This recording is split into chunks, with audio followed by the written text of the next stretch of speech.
Salut, comme toujours, c'est un réel plaisir de se revoir aujourd'hui pour une nouvelle vidéo sur le décryptage de crypto-monnaies. J'espère que vous allez super bien.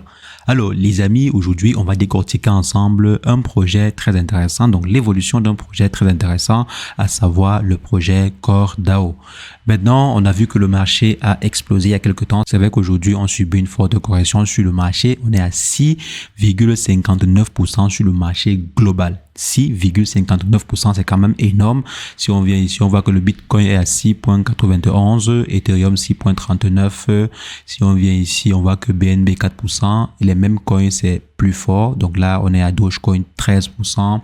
Je descends ici, Polkadot. Donc de façon générale, si vous descendez, si vous scrollez, vous allez voir que des projets ont perdu entre 5% et 15% sur le marché dans le top 100. Bien sûr, il y a des projets qui ont perdu bien plus en 24 heures. Mais il y a quand même des projets qui réussissent à maintenir la tête hors de l'eau, comme le projet Solana et d'autres rares projets dans le top 100 des crypto-monnaies. Comme je disais, on va s'intéresser à un projet sur lequel on espérait un minimum x10 lorsque le Bitcoin devait exploser. On a vu le Bitcoin faire du fois, disons là, si on vient là par exemple, on voit je vais prendre en un mois, juste un mois, on va voir combien on a pu faire sur le Bitcoin. Donc là, en un mois, on a fait 29%. En un an, on a eu à faire 173%. Donc, on espérait en fait que le projet CoreDAO, étant donné que c'est un projet qui est raccordé à l'écosystème, à l'environnement Bitcoin. Donc, CoreDAO, normalement, vient apporter un plus à l'écosystème Bitcoin. Donc, normalement, on espérait que si le Bitcoin fait du fois 29 ou 30%, que CoreDAO également fasse au minimum du x2, voire du x3. Mais si on vient ici sur un mois, on voit quand même que le projet a fait du 20%. Le Bitcoin a fait 29 et CoreDAO a pu faire 20%. C'est pas dérisoire, mais c'est quand même une croissance. Maintenant, on va essayer de comprendre pourquoi est-ce que le Core n'a pas aussi surperformé. Et pendant cette période aussi, pour ceux qui espéraient que le Core surperforme quand le Bitcoin, par exemple, va performer. Donc, on va voir pourquoi ça n'a pas su performer et aussi l'évolution du projet, parce que malgré tout, le projet continue en fait son évolution. Ce n'est pas un frein au développement du projet. Le prix même associé au token n'a jamais été un frein. Bon, d'après ce que la team derrière a toujours montré, parce que malgré la baisse en fait du prix associé à CoreDAO, la team derrière n'a jamais arrêté de travailler. Ils ont toujours continué leur développement et aujourd'hui, ils ont tisser d'énormes partenariats avec plusieurs grosses entreprises et c'est ce qu'on va voir ensemble dans cette vidéo. Donc on va décortiquer le projet CoreDAO dans cette vidéo. Si jamais c'est la première fois que vous passez par ici, régulièrement nous faisons de superbes vidéos sur le décryptage de crypto-monnaies, d'investissement en bourse ou investissement en ligne de façon générale. Donc si jamais cette thématique vous intéresse, n'hésitez pas, abonnez-vous. Alors les amis, comme je disais, voici le fameux projet CoreDAO. Pour ceux qui ne savent pas c'est quoi le projet CoreDAO, je vais laisser le lien d'une vidéo introductive qu'on avait eu à faire autour de ce projet. Il s'agit vraiment d'un projet assez innovant qui vient compléter en fait le manquement du Bitcoin. Vous savez qu'actuellement le Bitcoin est assez limité en termes d'utilité. C'est vrai, on va utiliser le Bitcoin comme moyen de paiement et tout, mais à part cela, on ne peut pas par exemple utiliser la blockchain du Bitcoin pour déployer des smart contracts ou bien d'autres opérations de ce genre. Donc, la solution CoreDAO est une solution qui est venue combler certains défauts ou bien qui vient combler certains défauts de la blockchain Bitcoin. Et ces derniers n'ont pas peut-être cartonné comme certains attendaient. Le retour de 20% en un mois, c'est quand même intéressant. C'est vrai, c'est pas comme certains attendaient, mais c'est pas mal aussi. 20% en termes de retour, selon moi, c'est un bon retour pour une solution pareille. Actuellement, si les investisseurs ne se sont pas rués sur tous les projets, si on vient par exemple ici, c'est vrai, le projet Bitcoin, si on vient là, en un mois, on est à 31%. Donc, vous voyez même que le projet CoreDAO est à 21%, c'est pas si mal par rapport au Bitcoin, parce qu'il y a en fait beaucoup de personnes, si vous venez lire ici en commentaire, espace commentaire de CoinMarketCap, vous allez voir qu'il y a certaines personnes qui disent que non, le projet n'a pas réellement explosé. Pourquoi le projet CoreDAO n'explose pas pendant que d'autres projets sont en train de cartonner? Bon, pour ma part, je pense quand même que 21% en un mois, c'est pas mal quoi. Et quand on essaie même de voir les autres projets de la même gamme, on voit que ce n'est pas une croissance aussi exponentielle comme certains le pensent.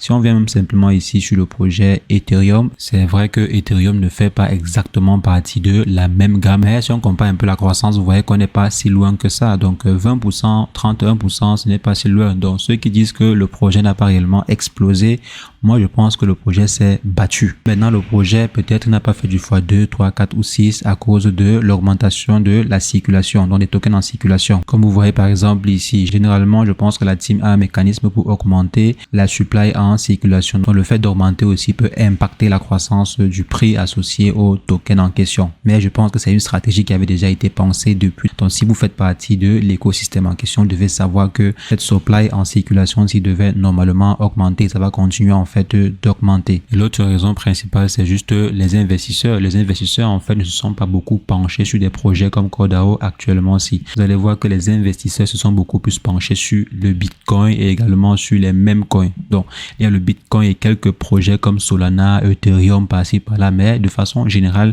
c'est pas tous les gros projets qui ont fait du x2, du x3, du x4. Les projets qui ont facilement fait du x2, x3, x4, ce sont des projets comme des mêmes coins. On a vu Pepe qui a fait au moins 300 ou je crois même 700% en un mois. Il y a eu Shiba Inu qui a aussi fait presque 600% en un mois. Le projet Bonk, si je ne me trompe pas, a également fait au moins du 400%, donc c'est du x3 ou du x4. Et là, ce sont des mêmes coins. La plupart des projets structurants comme par exemple Ethereum, Bitcoin et autres n'ont pas fait x3, x4 en un mois. Donc, il faut aussi voir cela. Donc, les investisseurs n'ont pas tous investi sur des projets structurants comme par exemple CoreDAO et autres, donc des projets qui impactent réellement la sphère des crypto-monnaies. Maintenant, qu'est-ce que CoreDAO a réellement fait et qu'est-ce qu'ils sont en train de faire actuellement? Donc, ces derniers ont continué à développer leurs solutions et aujourd'hui, ils sont en train de signer des partenariats avec presque tout le monde. Et comme on voit à ce niveau, ces derniers gèrent aujourd'hui près de 50%. Donc, si je viens ici, près de 50% de toute la puissance de hash de minage. Donc, ce sont eux qui gèrent cette puissance de hash là, près de 50% de toute la puissance de hash du projet Bitcoin. Vous imaginez en fait tout le différent potentiel qui est derrière. Si jamais des poules de minage ou bien des projets confient leur puissance de hash à CoreDAO, ça veut dire que CoreDAO propose une solution qui est vraiment, mais alors vraiment intéressante. On connaît bien que généralement les entreprises qui opèrent sur le Bitcoin ne collabore pas avec n'importe qui parce que le Bitcoin c'est une technologie assez sensible quoi, donc on ne va pas confier la puissance de hash à n'importe qui ou bien à n'importe quel intermédiaire. Donc si on confie cela à Core, c'est pour une bonne raison, c'est parce que Core propose une technologie qui est assez appréciée. On se rappelle que il y avait déjà environ 40% qui avait été confié à Core. Aujourd'hui on est à près de 50% de la puissance de hash du Bitcoin qui est confiée à l'environnement Core. Donc c'est une très très bonne chose, très bonne nouvelle. Je pense que si ce n'était pas la correction que l'on voit actuellement sur le marché de façon globale, c'est que le projet aurait pris un bon petit pourcentage juste suite à cette information-ci, donc suite à ce message-ci. Mais malheureusement, le message est arrivé au mauvais moment. Les investisseurs, étaient en période de sell ou bien en période de correction sur le marché.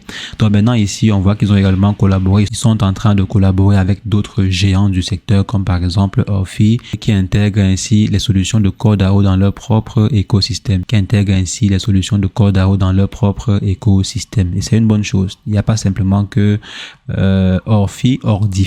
ou Ordify, j'espère que je prononce bien. Et en plus de Ordify, comme je disais, il y a des qubits, donc des qubits aussi qui collaborent avec Core. Il y a également plusieurs autres projets qui ont décidé de s'associer avec Core pour développer leur technologie ou bien pour étendre en fait leur technologie. Et vu que maintenant il sera de plus en plus difficile de miner le Bitcoin, donc après le halving, il sera de plus en plus difficile de miner le Bitcoin. On aura besoin de beaucoup plus de puissance de calcul ou bien des solutions qui optimisent en fait la puissance de calcul pour gérer le Bitcoin. Donc je pense qu'à ce niveau-là, CoreDAO pourrait gagner également d'autres parts de marché et pourquoi pas devenir incontournable dans ce secteur. C'est vrai que lorsqu'on voit 50%, c'est déjà presque incontournable. Le projet est déjà presque incontournable dans le secteur.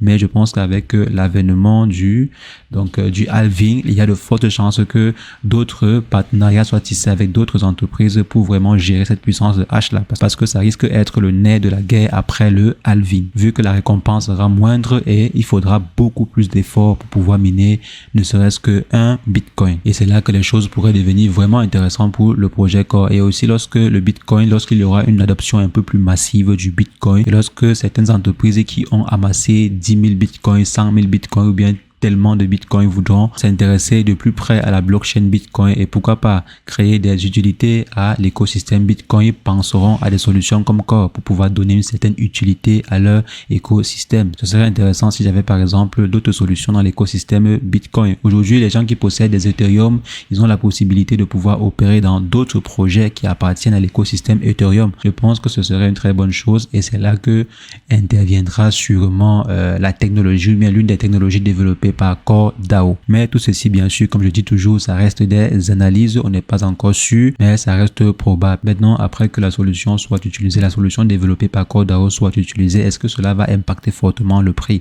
Vu qu'on est en train de voir que ces derniers augmentent progressivement la total supply sur le marché, donc la supply en circulation, pardon. Est-ce que ce facteur ne peut pas impacter fortement la croissance de ce dernier? Ce qui est sûr, ça va quand même jouer un rôle, peut-être pas toujours positif à l'explosion du projet, mais ça va quand même jouer un rôle sur la croissance du prix du token Core. Cette augmentation régulière des tokens en circulation aussi pourrait gêner l'explosion du prix associé au Core lorsque ce dernier sera intégré à d'autres solutions un peu plus utilisées ou bien un peu plus performantes. Donc là, c'est mon avis à moi. Dites-moi ce que vous en pensez en commentaire. Est-ce que vous pensez que lorsque il y aura beaucoup plus de projets, beaucoup plus de partenariats qui seront établis avec CoreDAO et d'autres entreprises, le prix associé au token pourrait très facilement exploser et toucher les sommets? Pourquoi pas atteindre même les $1 et pourquoi pas atteindre même les $10? Donc, est-ce que vous pensez que ça pourrait être facilement atteignable malgré le fait qu'il y a une augmentation régulière de la supply en circulation? Donc, dites-moi ce que vous en pensez en commentaire. Je me ferai comme toujours un plaisir d'échanger avec vous et sur ce,